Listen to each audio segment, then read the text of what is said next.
ইমানদার ছাড়া বেঈমানের জবান দিয়ে রিসালাতের স্লোগান বের হবে? ভেতরে ঈমান যদি থাকে, রাসূলুল্লাহর ইশক যদি থাকে, সে ব্যক্তির হৃদয় থেকে অন্তর থেকে বের হবে ইয়া রাসূলুল্লাহ স্লোগান। ঠিক কিনা বলেন? বেঈমানের মুখ দিয়ে বের হবে।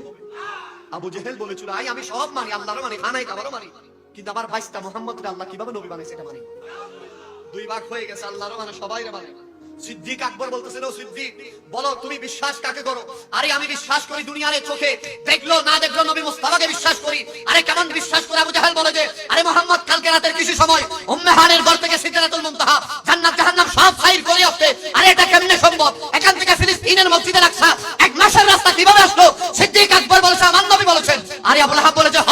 তখন সিদ্দিক আকবর বলেছে আমার নবী যদি বলে আমি মেনে নিলাম, আমার নবী মিথ্যা বলে না,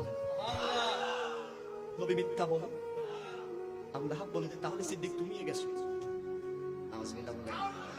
সিদ্দিক গেছে নাকি আছে? কতদিন থাকবে? কিয়ামত পর্যন্ত না সিদ্দিকের ঘেরুয়া ঘেরের ভিতরে ঢুকে আমরাও জান্নাত।